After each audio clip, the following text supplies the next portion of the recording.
আসসালামু আলাইকুম। রাজীব অনলাইন স্কুলে আপনাদের সকলকে স্বাগতম। আশা করি সকলে ভালো আছেন। আমি প্রথম পার্টে আলোচনা করেছিলাম টেন্সের অর্থাৎ প্রেজেন্ট টেন্সের আলোচনা করেছিলাম। আজকে আমরা আলোচনা করব পাস্ট টেন্স নিয়ে অর্থাৎ পাস্ট ইনডিফিনিট টেন্স। সবাই লক্ষ্য করেন, পাস্ট ইনডিফিনিট টেন্স অতীতকালে কোনো কাজ সংঘটিত হয়েছিল বুঝাইলে তাহাকে পাস্ট ইনডিফিনিট টেন্স বলে।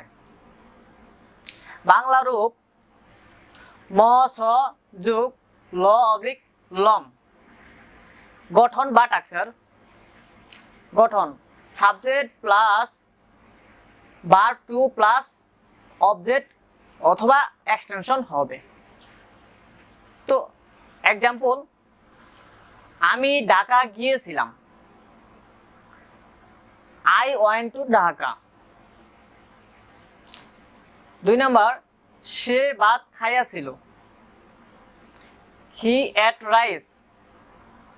3 নাম্বার, তাহারা মাঠে বল খেলিয়াছিল, they played ball in the field. এখন এই 3টা এক্সাম্পল আমরা আলোচনা করলাম। এখানে কিভাবে আসলে পাস্ট ইনডিফিনিট টেন্সটা হলো। প্রথমে সাবজেক্ট, তো এখানে সাবজেক্ট কি আছে? আই। তারপর বলছে প্লাস ভার্ব টু, তো ভার্ব টু এখানে আমাদের এটা সাবজেক্ট, আর এখানে এই ওয়েন্টটা হচ্ছে কি ভার্ব টু, আর এই জায়গায় যে plus extension dash dash extension হতে পারে, অবজেক্ট হতে পারে। তো এটা হচ্ছে কি এক্সটেনশন। 2 নাম্বার সেন্টেন্স, হি হচ্ছে সাবজেক্ট, আর এটটা হচ্ছে ভার্ব টু, আর রাইসটা হচ্ছে কি অবজেক্ট। 3 নাম্বার সেন্টেন্স, দে হচ্ছে সাবজেক্ট, এ প্লেটটা হচ্ছে ভার্ব টু, আর বল ইন দ্য ফিল্ড এটা হচ্ছে এক্সটেনশন। এ হলো পাস্ট ইনডিফিনিট টেন্সে এইভাবে চেনার মানে সহজ পদ্ধতি। তো এরপরে আমরা পাস্ট কন্টিনিউয়াস নিয়ে আলোচনা করতেছি। পাস্ট কন্টিনিউয়াস অতীতকালে কোনো কাজ চলিতেছিল বুঝাইলে তাকে পাস্ট কন্টিনিউয়াস টেন্স বলে। বাংলা রূপ ত স যোগ ল অবলিক লম। গঠন oblique structure subject plus was were plus verb one plus ING plus object অথবা এক্সটেনশন হবে। অর্থাৎ এখানে অবজেক্টও বসতে পারে, এক্সটেনশন বসতে পারে। তো আমরা এখন এক্সাম্পল দেখি। উদাহরণ 1 নাম্বার, আমি ঢাকা যাইতেছিলাম, I was going to Dhaka. 2 number, সে ভাত খাইতেছিল, he was eating rice. 3 number, তাহারা নদীতে সাঁতার কাটিতেছিল, they were swimming in the river. তো এখানে সাবজেক্ট বলছে, তাহলে এখানে সাবজেক্ট হচ্ছে কি আই। আমাদের ওয়াজ অথবা ওয়ার বসবে আমাদের ফার্স্ট পারসন, এই জন্য আমরা কি করছি সাহায্য করে ওয়াজ ব্যবহার করেছি। আমাদের ভার্ব বলবে, ভার্ব এখানে কি গো, আর ভার্বের সাথে কি হবে আইএনজি যোগ। তাহলে আমরা ভার্বের সাথে কি আইএনজি যোগ করেছি। এরপরে কি প্লাস ড্যাশ ড্যাশ মানে এক্সটেনশন। তো এখানে টু ঢাকাটা হচ্ছে আমাদের এখানে এক্সটেনশন। এরপরে সেন্টেন্সটাতে হি হচ্ছে কি সাবজেক্ট, আর আমাদের নিয়মে আছে কি ওয়াজ অথবা ওয়্যার। আমরা এখানে ওয়াজটা হচ্ছে কি সাহায্যকারী ভার্ব, আর ইটটা হচ্ছে কি ভার্ব ওয়ান, ইটের সাথে কি আছে আইএনজি যোগ আছে, আর এখানে রাইস আছে, এটা হলো কি অবজেক্ট। এরপরে they were swimming in the river, এখানে দেটা হচ্ছে আমাদের সাবজেক্ট, আর এখানে ওয়ারটা এখানে কেন বসলো, দেটা হচ্ছে আমাদের প্লুরাল সাবজেক্ট, সেই জন্য আমরা ওয়াজ না লিখে কি লিখেছি ওয়ার লিখেছি, এটা সাহায্যকারী ভার্ব। এরপর আমাদের ভার্ব ওয়ানের সাথে অর্থাৎ ভার্ব ওয়ান আছে কি সুইমিং, তাহলে সুইম ভার্ব ওয়ান, এর সাথে কি হবে আইএনজি যোগ। ইন দ্য রিভার এটা হচ্ছে কি এক্সটেনশন। তারপর হচ্ছে পাস্ট পারফেক্ট টেন্স। অতীতকালে দুটি কাজের মধ্যে যে কাজটি আগে হয়েছিল সেই কাজটি পাস্ট পারফেক্ট। আমি আবার বলতেছি, অতীতকালে দুটি কাজের মধ্যে যে কাজটি আগে হয়েছিল সেই কাজটি পাস্ট পারফেক্ট, এবং যে কাজটি পরে হয়েছিল সেই কাজটি পাস্ট ইনডিফিনিট হবে। কিভাবে? বাংলা রূপটা আমরা একটু দেখে নিই। পূর্বে অবলিক পরে, পূর্বে এবং আগে একই কথা, আর এখানে পরে বলছে। তো গঠন বা structure subject plus had plus verb three, verb three মানে কি মূল ভার্বের past participle plus dash, dash মানে হচ্ছে এখানে অবজেক্টও থাকতে পারে এক্সটেনশন থাকতে পারে, ঠিক আছে হবে। তো আমরা বাংলাতে জানি যে পূর্বে এর ইংলিশটা হচ্ছে কি বিফোর, এবং পরে এর ইংলিশটা হচ্ছে কি আফটার। তো এখানে এক্সাম্পল দেওয়া আছে, উদাহরণ, ডাক্তার আসিবার পূর্বে রোগী মারা গেল। The patient had died before the doctor came.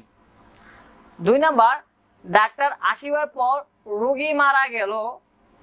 The patient died after the doctor had come. তো আমরা দেখি এখানে স্ট্রাকচারটা কি ছিল, সাবজেক্ট।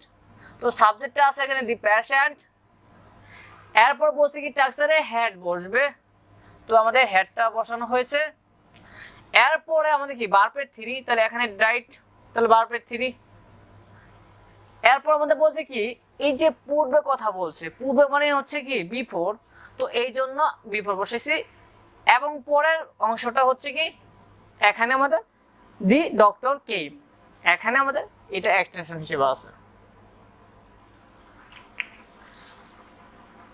পরের সেন্টেন্সে দি পেশেন্ট the সাবজেক্ট, এবং তারপরে কি একটা ভার্ব থ্রি দেওয়া আছে, এরপর আফটার দেওয়া আছে। এখানে যে পরে কথা বলছে তাহলে কি আফটার, তার মানে এই যে এখানে পর কথাটা দেওয়া আছে।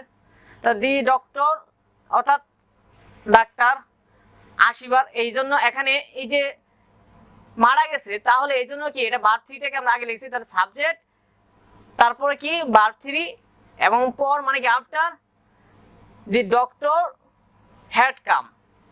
তো এটা হচ্ছে এখানে এক্সটেনশন। তো সবাইকে আমি একটু আবার রিপ্লে বলতেছি, এখানে কথাটা বলছে যে যদি বিফোর কথাটা বলে, অর্থাৎ এখানে যদি বিফোর হয় মানে পূর্বে কথা বললে আমরা এখানে বিফোর কথাটাকে লিখবো। যখনই বিফোর কথাটা লিখবো তখন আমাদের খেয়াল করতে হবে যে বিফোরের আগে আমাদের অবশ্যই কি হ্যাড বসাতে হবে, আর যখন আফটার লিখবো তখন অবশ্যই হ্যাডটা কি হবে, দ্বিতীয় সেন্টেন্সে হ্যাডটা বসবে, মানে অর্থাৎ পরবর্তী অংশতে বসবে, আফটারের পরে বসবে হ্যাডটা। অতীতকালে নির্দিষ্ট সময় ধরিয়া কোনো কাজ চলিতেছিল বুঝাইলে তাহাকে পাস্ট পারফেক্ট কন্টিনিউয়াস টেন্স বলে। তো বাংলা রূপ পূর্বে পরে হইতে মধ্যে সমান তস যুগ ল অবলিক লম, এরকম বাংলা রূপে থাকে। গঠন বা structure subject plus had been plus verb one plus ING যুগ প্লাস অবজেক্ট অথবা এক্সটেনশন হবে। তো আমরা একটা এক্সাম্পল দেখি, 2 ঘন্টা যাবত বৃষ্টি হচ্ছিল। It had been raining for 2 hours. তো এখানে স্ট্রাকচারে বলছে সাবজেক্ট, তাহলে এখানে সাবজেক্ট হচ্ছে কি ইট, তারপর আমাদের বসবে কি হ্যাড বিন, তাহলে এখানে হ্যাড বিন বসছে, এরপর ভার্ব ওয়ান বসবে, তাহলে ভার্ব ওয়ান হচ্ছে কি রেইন, ভার্বের পরের সাথে কি হবে আইএনজি যোগ প্লাস আইএনজি যোগ, এরপর আমাদের অবজেক্ট অথবা এক্সটেনশন, তাহলে ফর 2 আওয়ার্স এক্সটেনশন। আমাদের প্রেজেন্ট টেন্স পাস্ট টেন্স শেষ হয়েছে, এখন ফিউচার ইনডিফিনিট নিয়ে আলোচনা করব। ফিউচার ইনডিফিনিট ভবিষ্যৎকালে কোনো কাজ সংগঠিত হইবে বুঝাইলে তাহাকে ফিউচার ইনডিফিনিট বলে। বাংলা রূপ বে বো বা।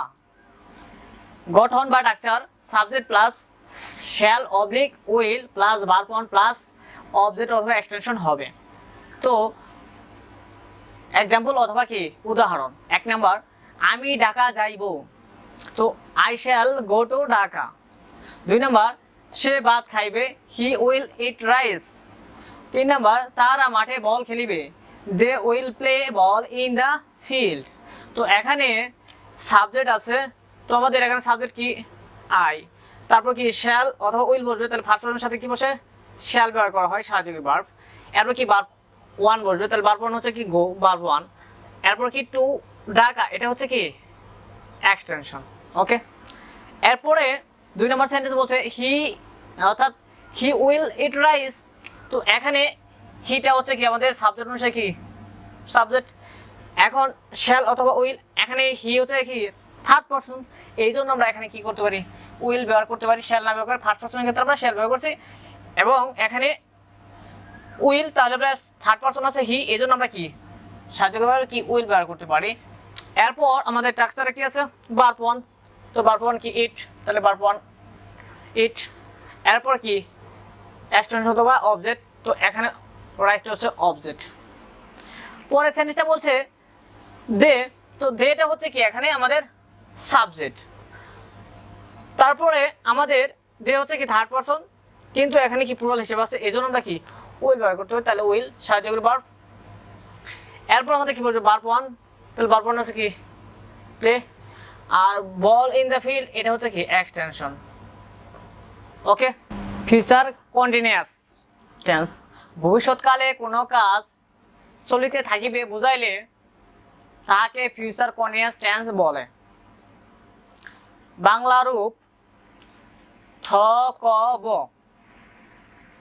গঠন অথবা structure subject plus shall be oblique will be plus verb one plus ING plus object অথবা এক্সটেনশন হবে।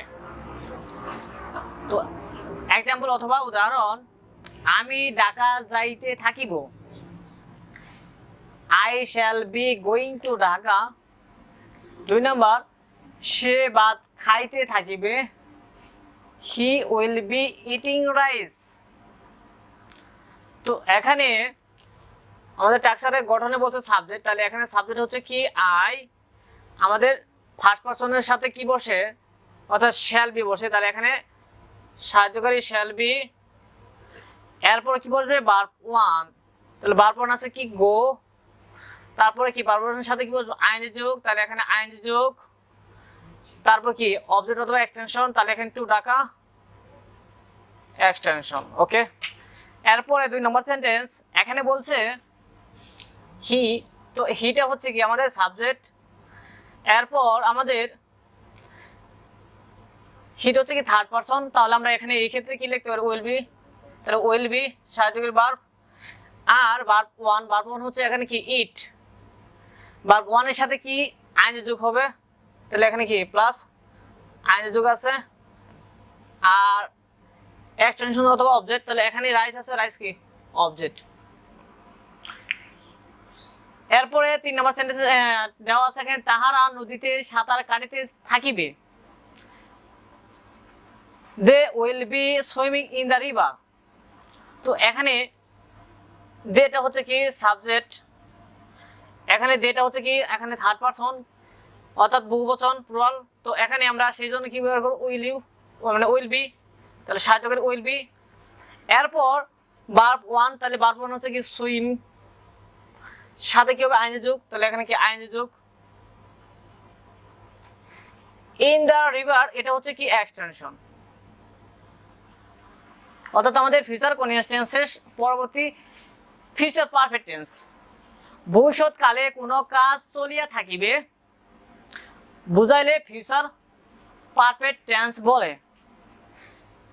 তো এখানে কি গঠন বলছে যে আমাদের সাবজেক্ট প্লাস শ্যাল হ্যাভ বা will have plus verb three plus object অথবা এক্সটেনশন হবে।